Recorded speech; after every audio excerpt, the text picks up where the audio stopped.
नमस्कार। आप सभी प्रशिक्षुओं का Sai college of teacher training Onama के इस ऑनलाइन क्लास में स्वागत है। आज के क्लास में हम बात करेंगे डीएलएड प्रथम वर्ष के पेपर कोड F12 के यूनिट 5 से। जैसा आप सभी जानते होंगे, यूनिट 5 में आप सभी को पढ़ना है प्राथमिक स्तर के विषयों के शिक्षण में आईसीटी का उपयोग। इसके अंतर्गत आज का हमारा टॉपिक है विद्यालयों में आईसीटी की भूमिका। इस टॉपिक से आपके परीक्षा में प्रश्न पूछे गए थे, इस बार भी इससे प्रश्न पूछे जा सकते हैं। बहुत ही महत्वपूर्ण टॉपिक है। आप प्रश्न भी चाहे तो ले सकते हैं। प्रश्न आपके परीक्षा में इस तरह से पूछे जा सकते हैं। प्रश्न आपको आएगा, विद्यालयों में या बिहार के विद्यालयों में आईसीटी की भूमिका का वर्णन कीजिए। आपके विद्यालय में, आपके स्कूल में आईसीटी की भूमिका क्या है, उस भूमिका के बारे में, उस रोल के बारे में आपको वर्णन करना है। तो जब इस तरह का प्रश्न आएंगे तो इसका उत्तर आप कैसे देंगे, इसके बारे में हम इस वीडियो में जानेंगे। सबसे पहले आप लिखेंगे विद्यालयों में आईसीटी की भूमिका जो है निम्न है। वो भूमिका कौन कौन सी है, या आप ये भी लिख सकते हैं कि रोल ऑफ आईसीटी, आईसीटी की भूमिका लेकर के हाइफन देंगे। उसके बाद इसमें लिखना शुरू करेंगे। एक एक पॉइंट, एक एक चीज को नंबर वाइज हम लिखते चले जाएंगे, जिससे क्या होगा, आपका उत्तर सटीक होगा और आपको अच्छे नंबर की भी प्राप्ति होगी। तो आपको करना क्या है, आपको सबसे पहले नंबर 1 में लिखना है। 1 नंबर में आपको लिखना है कि आईसीटी के प्रयोग से शिक्षा की गुणवत्ता को बढ़ावा मिला है। आईसीटी के प्रयोग से क्या हुआ है, आपके एजुकेशन के क्वालिटी में बढ़ोतरी हुई है। पारंपरिक शिक्षण पाठ्यक्रम में बदलाव हुआ है। पाठ्यचर्या को अधिगम केंद्रित बनाया गया है। शिक्षण के बोझ को कम करके शिक्षण की गुणवत्ता को बढ़ावा दिया गया है। आईसीटी के प्रयोग से क्या होता है, जो शिक्षण का जो बोझ है उसे कम कर दिया गया है और शिक्षण के गुणवत्ता को, क्वालिटी को बढ़ावा दिया गया है, बढ़ावा मिल रहा है। उसी तरह आप दूसरे में लिखेंगे, दूसरे नंबर पे करके 2 नंबर में आपको लिखना है, इसके द्वारा पाठ्यचर्या लचीली हो गई है, यानी कि सॉफ्ट हो गई है। जो भी आपका करिकुलम है, जो भी आपका सिलेबस है, जो सिलेबस पहले आपको कठिन लग रहा था, हार्ड लग रहा था, वो क्या हो गया, आसान हो गया है, लचीला हो गया है। आईसीटी के द्वारा पाठ्यचर्या को शिक्षण अधिगम की प्रक्रिया, परिवेश, उपलब्धता तथा रुचि के अनुरूप हम बदल भी सकते हैं या बदला भी जा सकता है। हम क्या करते हैं, जो हमारी शिक्षण अधिगम प्रक्रिया है, जो हमारी पढ़ाने की शैली है, जो हमारा प्रोसेस है, वो परिवेश के अनुसार, उपलब्धता के अनुसार या फिर रुचि के अनुसार हम बदल भी सकते हैं।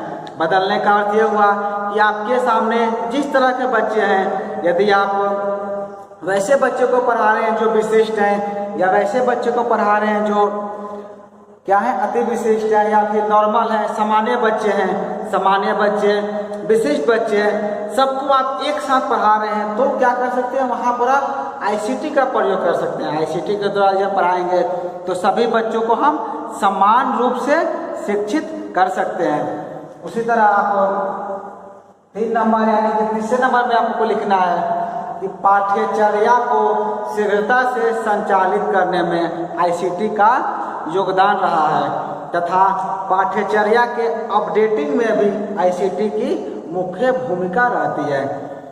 पाठ्यचर्या को हम जल्दी से समाप्त कर लेते हैं। जल्दी समाप्त क्यों होता है, क्योंकि आईसीटी से बच्चे को पढ़ने में रुचि होती है, पाठ्यक्रम इसे जल्दी संपादित हो जाता है। आज हम पाठ्यक्रम को अपडेट करना चाहें, उसमें कुछ सुधार करना चाहें, तो उसमें भी हम देखते हैं कि आईसीटी की भूमिका बहुत ही ज़्यादा महत्वपूर्ण रहती है। उसी तरह चौथे पॉइंट में लिखेंगे, 4 नंबर में आपको लिखना है, आईसीटी के द्वारा पाठ्यचर्या में क्या होती है, विविधता मिलती है, जो कि असाइनमेंट को करने की विधियाँ भी हमें बताते हैं। जो भी आपके दत्त कार्य होते हैं, यानी कि असाइनमेंट होते हैं, असाइनमेंट को कैसे पूरा करें, जो भी कार्य आपको दिए जाते हैं, उस सभी भी आप आईसीटी की मदद से आसानी से पूरा कर सकते हैं। यानी कि हम एग्जाम्पल आपको देना चाहेंगे, जैसे कि आपको महाविद्यालय की तरफ से प्रत्येक दिन होमवर्क दिया जाता है। तो आप क्या करते हैं, होमवर्क पूरा करने के लिए जो उस सब्जेक्ट का लेक्चर होता है, जो उस सब्जेक्ट का वीडियो होता है, आप उस वीडियो को देखते हैं और वीडियो को देखने के बाद से आप उस प्रश्न का उत्तर लिख करके आप पुनः हम सभी को भेजते हैं। तो यहाँ पर क्या हो रहा है, आईसीटी की मदद से आप क्या करते हैं, जो भी आपका असाइनमेंट है, जो भी आपका होमवर्क है, उसे भी आप पूरा कर सकते हैं आसानी से। ये आपको लिखना है चौथे पॉइंट में, चौथे नंबर में। और उसी तरह आप 5वें नंबर लिखिएगा। 5 नंबर आप लिख सकते हैं कि आईसीटी के द्वारा पाठ्यचर्या का क्षेत्र एवं विविधता दोनों बदल जाते हैं। अतः जो है पाठ्यचर्या को लागू करना जो है एक चुनौतीपूर्ण कार्य नहीं रहता है। आईसीटी के द्वारा हम किसी भी क्षेत्र में या किसी भी एरिया में जो भी उसका पाठ्यक्रम है, जो भी सिलेबस है, जैसा कि हमने इसके तीसरे स्टेज में जाना था, आसानी से इसे हम क्या करते हैं, अपडेट कर सकते हैं, बदल सकते हैं, जो कि एक मुश्किल भरा कार्य नहीं होता है। उसी तरह से आप 6ठे नंबर में लिख सकते हैं। 6 नंबर में आपको लिखना है कि छात्रों में स्वयं अधिगम का भाव जागरूक करने में आईसीटी की प्रमुख भूमिका है। नवीन तकनीकों के द्वारा छात्र स्वयं सूचना एकत्रित करके अध्ययन करता है। यह आपका बहुत ही ज़्यादा महत्वपूर्ण है। महत्वपूर्ण इसलिए है क्योंकि इसमें क्या कहा जा रहा है, 6 नंबर में ये कहा जा रहा है कि छात्रों में स्वयं अधिगम का भाव जागरूक करने में आईसीटी की भूमिका जो है प्रमुख रही है। स्वयं अधिगम का अर्थ होता है सेल्फ स्टडी। आईसीटी के द्वारा आप क्या करते हैं, सेल्फ स्टडी करते हैं, खुद से पढ़ते हैं। खुद से पढ़ाई करने की जो प्रवृत्ति है वो प्रवृत्ति जागृत हुई है आईसीटी के द्वारा। अभी आप क्या कर रहे हैं, घर पर हैं और इस वीडियो को देख करके यूट्यूब के माध्यम से, महाविद्यालय के ऐप के माध्यम से आप क्या करते हैं, स्वयं स्टडी कर रहे हैं, खुद से पढ़ाई कर रहे हैं। ये सब कैसे संभव हुआ है, आईसीटी के द्वारा ही सब संभव हो पाया है। तो हमने यहाँ देखा आईसीटी का जो है कितना फायदा है। हमने 2 लाभ आईसीटी में 6 पॉइंट बताया है, इन सभी को आपको लिख लेना है। आपके प्रश्न में पूछा गया था कि विद्यालय में आईसीटी की क्या भूमिका होनी चाहिए। जब हम विद्यालय की बात करते हैं तो हमने यहाँ पर 6 पॉइंट में जाना छात्रों के बारे में, यानी आपके बारे में। आप बात करते हैं शिक्षक की भूमिका के बारे में। शिक्षक की भूमिका में कैसे परिवर्तन हुए, क्या बदलाव आया है। तो यहाँ पर आप हेडिंग देंगे शिक्षक की भूमिका के संदर्भ में परिवर्तन। हेडिंग आपको देना है शिक्षक की भूमिका के संदर्भ में परिवर्तन। आईसीटी के उपयोग से शिक्षक की भूमिका में भी निम्न परिवर्तन हुए हैं। क्या क्या परिवर्तन हुआ है उसे भी हम एक एक करके पॉइंट वाइज देंगे। जैसा कि मैंने वीडियो के शुरू में आपको कहा था, यदि आप अपने उत्तर को एक एक करके पॉइंट दे करके या नंबर दे करके लिखते हैं तो उससे एग्जामिनर को कॉपी चेक करने में भी सुविधा होती है और आपको बेहतर नंबर भी प्राप्त होते हैं। तो आप प्रयास करें, जब भी आप उत्तर लिखें एक एक करके हम क्या करेंगे, सारे टॉपिक को पॉइंट वाइज लिखते चले जाएंगे। उसी तरह इसमें भी लिखना है। जब शिक्षक की भूमिका के बारे में लिखेंगे तो आप पहले नंबर में लिखेंगे, 1 नंबर में शिक्षक की भूमिका क्या होती है, सुविधा दाता के रूप में हुई है, यानी कि सुविधा प्रदान करने के रूप में हुई है। छात्रों को अधिगम में सुविधा देने की भूमिका अहम होती है। आईसीटी के उपकरणों के प्रयोग से शिक्षक अधिगम को सरल बनाता है। एक शिक्षक क्या करता है, आईसीटी का प्रयोग करके जो उसकी पढ़ाने की शैली है, शिक्षण अधिगम को आसान बना देता है। आसान कैसे बनाता है, इसका सर्वश्रेष्ठ उदाहरण यह आपका वीडियो है। वीडियो आप कैसे देख पा रहे हैं, आईसीटी के द्वारा देख पा रहे हैं, इंटरनेट के द्वारा देख रहे हैं। तो क्या होता है, आईसीटी के टूल्स का प्रयोग करके हमने यहाँ पर क्लासरूम में इस वीडियो का निर्माण किया और आईसीटी के टूल्स के प्रयोग के द्वारा आप घर बैठे या कहीं से भी अपने मोबाइल या लैपटॉप में इस वीडियो को देख पा रहे हैं। तो हम यहाँ कहते हैं कि शिक्षक की भूमिका जो है सर्वोपरि हो जाती है और उसे आईसीटी के उपकरणों का प्रयोग करके शिक्षण अधिगम को भी जो है वो आसान बना देता है। और दूसरे में लिखेंगे, दूसरे पॉइंट में कि शिक्षक को क्या माना जाता है, एक ज्ञान प्रक्रमक के रूप में माना गया है। आप उसे कह सकते हैं नॉलेज प्रोसेसर प्रोसेसर के रूप में एक शिक्षक को देखा जाता है।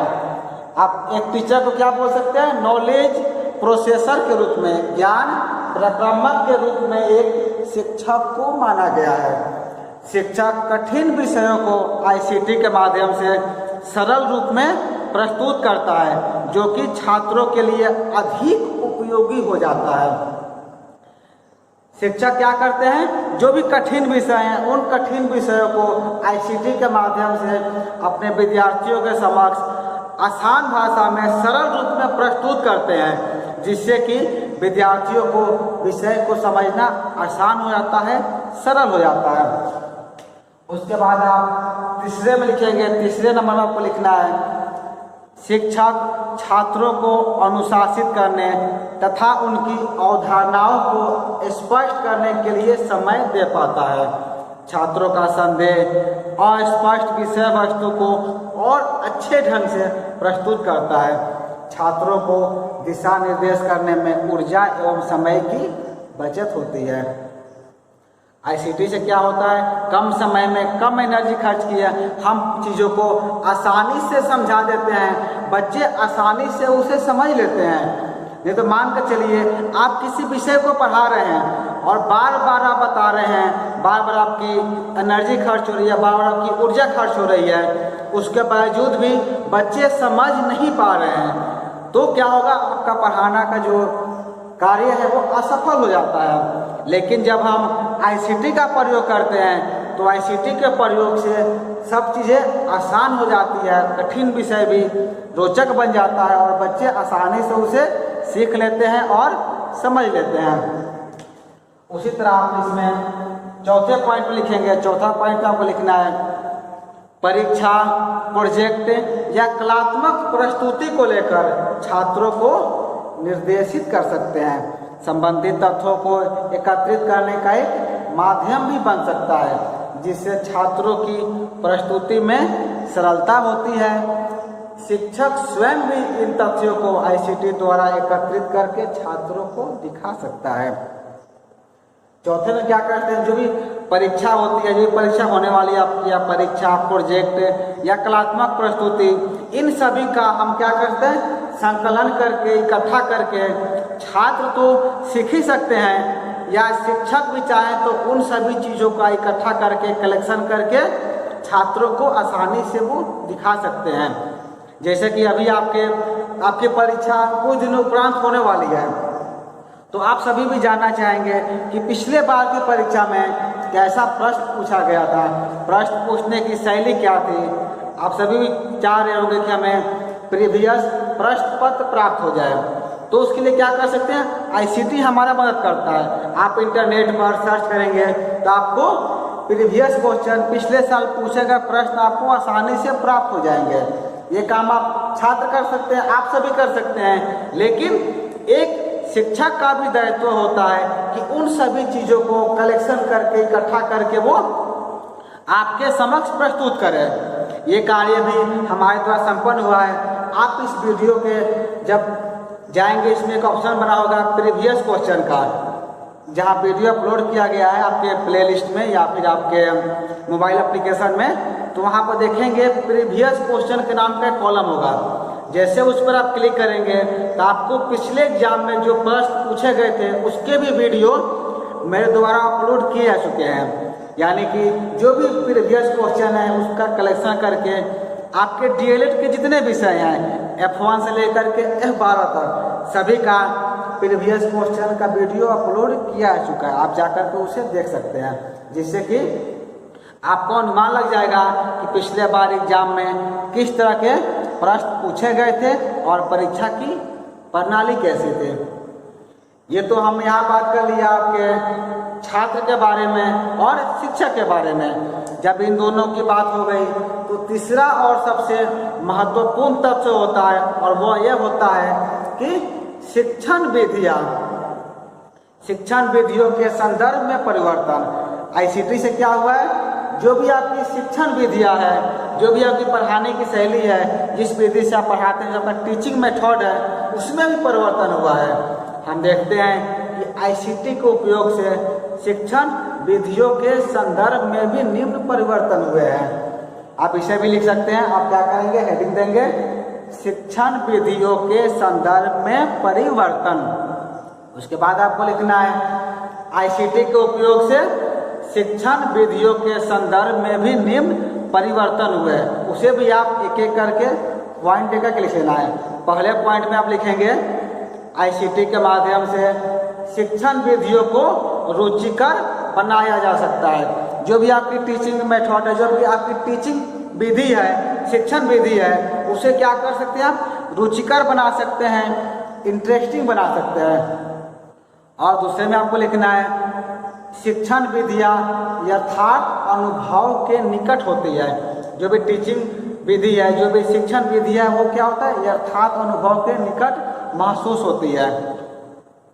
तीसरे में आपको लिखना है शिक्षण में तकनीकी का प्रयोग करके उसे प्रभावशाली बनाया जा सकता है, जिससे समय एवं शक्ति दोनों की बचत होती है। जैसा कि मैंने पहले कहा था, यदि हम शिक्षण विधि में टेक्नोलॉजी का प्रयोग करें, तकनीक का प्रयोग करें, तो हमारा क्लास क्या होगा, ज़्यादा प्रभावशाली बन जाएगा, जिससे कि समय भी कम लगेगा और शक्ति, आपकी एनर्जी भी कम लगेगी, आपकी ऊर्जा भी कम लगेगी और बच्चे आसानी से सब चीज़ें सीख लेंगे, सब चीज़ें समझ जाएंगे। आपको चौथे पॉइंट में लिखना है, यानी कि 4 नंबर में लिखना है कि शिक्षण क्या होता है, कौशल आधारित होता है, ना कि पाठ्य वस्तु पर आधारित होता है। शिक्षण कौशलों का अभ्यास करने में आईसीटी हमारी मदद करता है, हमारी हेल्प करता है। जो भी शिक्षण है, जो भी टीचिंग प्रोसेस है, वो आपके कौशल पर आधारित होता है, पाठ्यक्रम पर आधारित नहीं होता है। यानी कि आपको पढ़ाना क्या है ये महत्वपूर्ण नहीं है, आप पढ़ा कैसे रहे हैं वो महत्वपूर्ण है। आपका कौशल कैसा है, आपकी पढ़ाने की शैली कैसी है, क्योंकि पढ़ाने की शैली के अनुसार ही कोई विषय जो है कठिन हो जाता है और कोई विषय जो है आसान हो जाता है। वो शिक्षक के क्वालिटी पर निर्भर करता है, उसके अंदर कितना गुण है। आपके अंदर अगर बेहतरीन गुण रहेगा तो आप कोई विषय भी पढ़ाएंगे, सभी विषय में रोचकता आ जाएगी। और यदि आपके पास वो गुण नहीं रहेगा तो आप सिंपल विषय भी पढ़ाएंगे, आसान सब्जेक्ट ही पढ़ाएंगे, तो विषय भी क्या हो जाएगा, कठिन हो जाएगा। तो इसके लिए आपको क्या करना है, अपने शिक्षण कौशल को विकसित करना है। शिक्षण कौशल को कैसे विकसित कर सकते हैं, आईसीटी की मदद के द्वारा, आईसीटी के हेल्प के द्वारा आप अपने शिक्षण कौशल को विकसित कर सकते हैं। अगला लिखना है आपको यानी कि 5वें नंबर पर आप लिखेंगे शिक्षण एक द्विमुखी प्रक्रिया है। छात्र शिक्षक दोनों सक्रिय रूप से इस प्रक्रिया में योगदान देते हैं। टीचिंग क्या है, शिक्षण क्या है, द्विमुखी प्रक्रिया, यानी कि छात्र और शिक्षक दोनों मिल करके दोनों इसमें एक्टिव होते हैं और दोनों के द्वारा ही इस प्रक्रिया को, इस प्रोसेस को कंप्लीट किया जाता है, यानी कि पूरा किया जाता है। इसके बाद आप 6ठे नंबर में यानी कि 6 में लिखेंगे, अंतिम आपका है इसमें 6 में लिखना है आईसीटी के द्वारा शिक्षण की नवीन विधियों का प्रायोगिक रूप में उपयोग कर सकते हैं। सफलता मिलने पर प्रयोग को शिक्षण विधि के रूप में भी प्रतिपादित किया जा सकता है। आप क्या कर सकते हैं, आईसीटी को जो है आपकी जो शिक्षण विधि है उसमें आपके पास यदि कोई नवीन विधि है, कोई नया तरीका है, उसका भी इस्तेमाल आप आईसीटी के द्वारा कर सकते हैं। ये तो आपका हो गया शिक्षण विधि के बारे में। अब हम बात करते हैं, चूँकि हम एक क्लासरूम की बात किए थे, कक्षा कक्ष की बात किए थे, तो कक्षा कक्ष के वातावरण के संदर्भ में क्या परिवर्तन होता है, वहाँ के इन्वायरमेंट में क्या परिवर्तन होता है, इसके बारे में भी आपको इस प्रश्न में लिखना पड़ेगा। क्योंकि इस तरह का प्रश्न जो है आपके परीक्षा में लॉन्ग टाइप के होते हैं, दीर्घ उत्तरीय रहते हैं, तो इसीलिए दीर्घ उत्तरीय प्रश्नों को लिखने के लिए आपको हर एक टॉपिक पर विशेष ध्यान देना होता है। इसलिए मेरी कोशिश रहती है कि जितना भी आपका क्लास हो उसमें हम लगभग आपके दीर्घ उत्तरीय प्रश्नों को ही सॉल्व करें, क्योंकि यदि आप दीर्घ उत्तरीय प्रश्नों की तैयारी कर लेते हैं तो लघु उत्तरीय भी प्रश्न यदि आप क्या आएंगे, शॉर्ट प्रश्न भी आएंगे, तो उसका उत्तर आप आसानी से लिख सकते हैं। इसके बाद आपको हेडिंग देना है कक्षा कक्ष वातावरण के संदर्भ में परिवर्तन। आईसीटी के उपयोग से कक्षा कक्ष के वातावरण के संदर्भ में भी निम्न परिवर्तन हुए हैं। और परिवर्तन क्या होगा, फिर इसमें आपको पहला पॉइंट लिखना है। पहले नंबर आप लिखेंगे कक्षा वातावरण में सबसे बड़ा परिवर्तन आभासी कक्षाओं से यानी कि वर्चुअल क्लासेस से है। आप सभी साथ नाम सुना होगा वर्चुअल क्लासेस का। वर्चुअल क्लासेस होता है कि आभासी कक्षा, आईसीटी के द्वारा आभासी कक्षाओं का आयोजन किया जाता है, किंतु इनमें कोई भी दृश्य शिक्षक प्रत्यक्ष रूप से शिक्षण कार्य नहीं करता है। वर्चुअल क्लास में क्या होता है, आपके सामने प्रोजेक्टर पर वीडियो प्ले कर दिया जाता है। जैसे कि ये क्लास है, अभी इस क्लास को आप कहीं भी क्लासरूम में प्ले कर सकते हैं प्रोजेक्टर पर, उसे हम कहेंगे वर्चुअल क्लास है। इसमें कोई भी दृश्य शिक्षक आपके सामने तो नहीं रहता है, लेकिन शिक्षण कार्य पूरा करा जाता है। तो हम यहाँ देख रहे हैं कि क्लासरूम के वातावरण में भी, वहाँ के इन्वायरमेंट में भी परिवर्तन हो रहा है।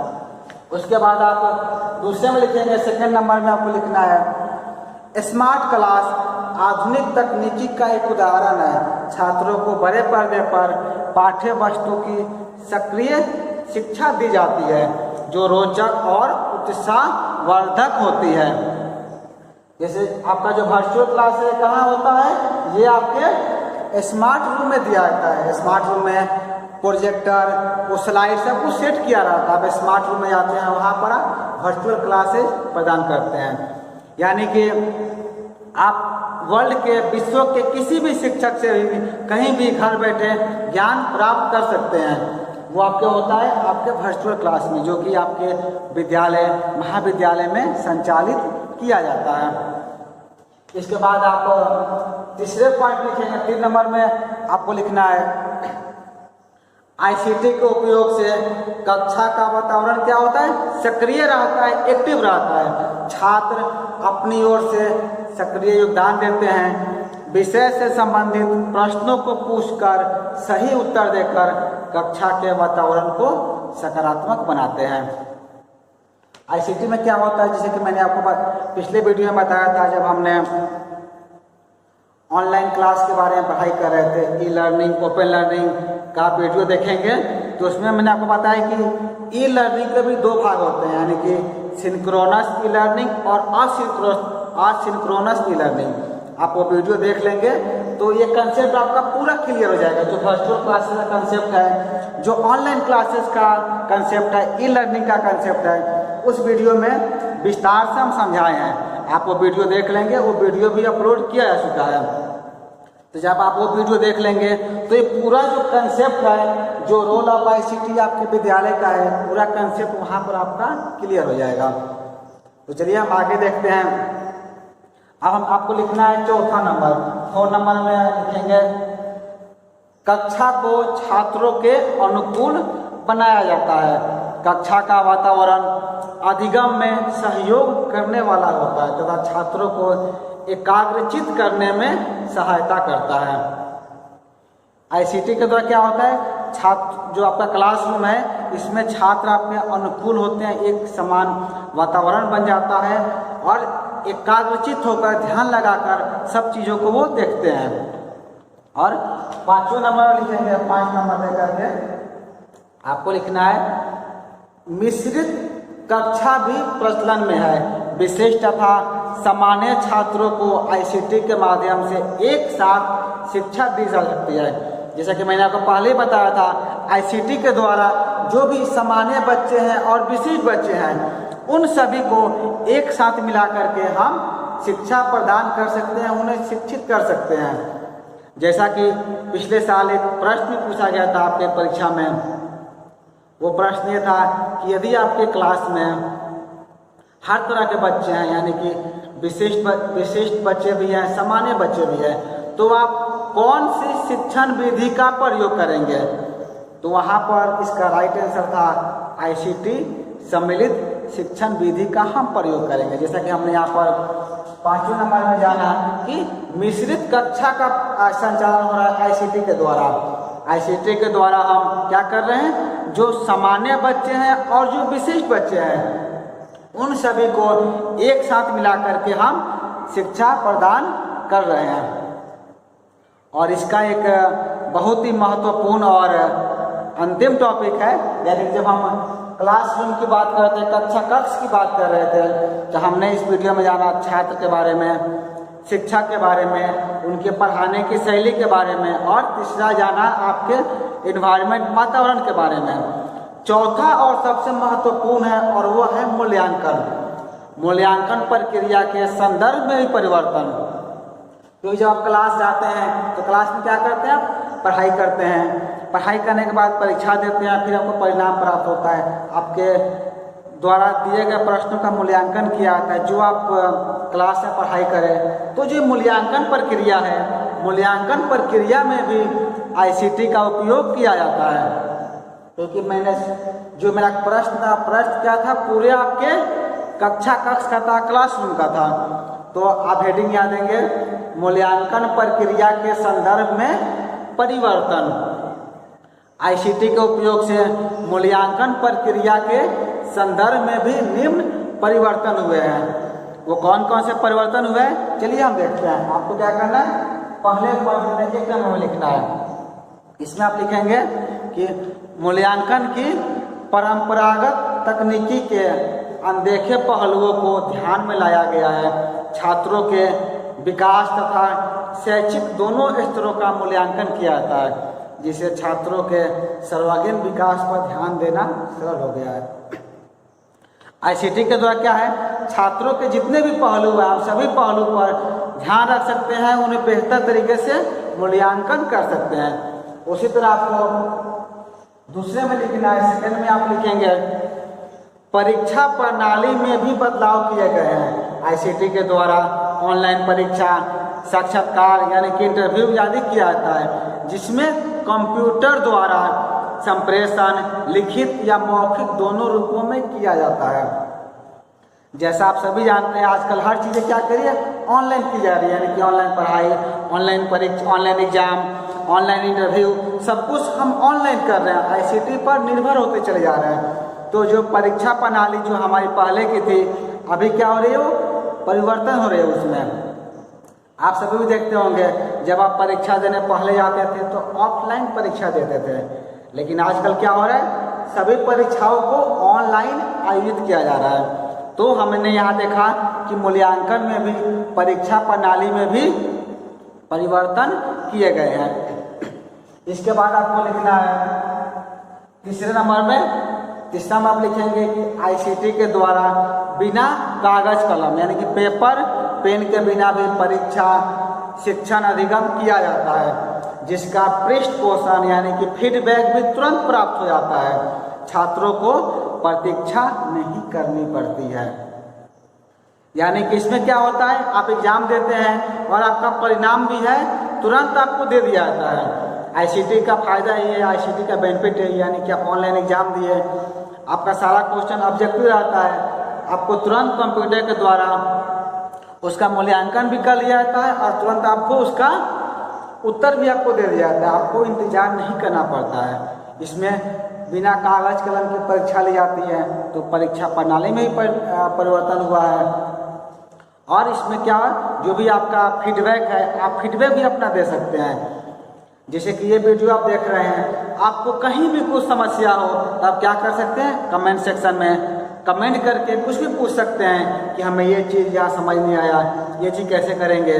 तो क्या होगा, आपका फीडबैक यहाँ प्राप्त हो जाएगा, जो भी समस्याएं होगी उसका हम समाधान भी मेरे द्वारा किया जाएगा। तो आईसीटी के द्वारा ये बेनिफिट हो रहा है, हम सब चीज़ें सीख रहे हैं, आसानी से सीख रहे हैं, और जिससे चाहे उससे हम कम्युनिकेशन भी कर पा रहे हैं, बातचीत भी कर पा रहे हैं। और इसका अंतिम और चौथे पॉइंट आपको लिखना है कि आकलन की प्रस्तुति ग्राफ द्वारा रोचक ढंग से दिखाई जा सकती है, की जा सकती है। जो भी हम आंकड़ों की प्रस्तुति करते हैं, उसे सुंदर चित्र के द्वारा, ग्राफ के द्वारा, पेंटिंग के द्वारा हम चीज़ों को दिखा सकते हैं और समझा सकते हैं। तो इस वीडियो में हमने जाना आपके डीएलएड प्रथम वर्ष के पेपर कोड F12 इकाई 5 के प्राथमिक स्तर के विषयों के शिक्षण में आईसीटी के उपयोग के बारे में। इसमें हमने कक्षा कक्ष में आप क्लासरूम में आईसीटी का उपयोग कैसे करेंगे, इसके बारे में जाना। मुझे उम्मीद है कि आप इस वीडियो से नोट्स भी तैयार किए होंगे। यदि आप नोट्स तैयार नहीं किया है तो हम आपके लिए एक ब्लॉग्स का लिंक यहाँ पर दे देते हैं, आप इसे नोट आउट कर लेंगे।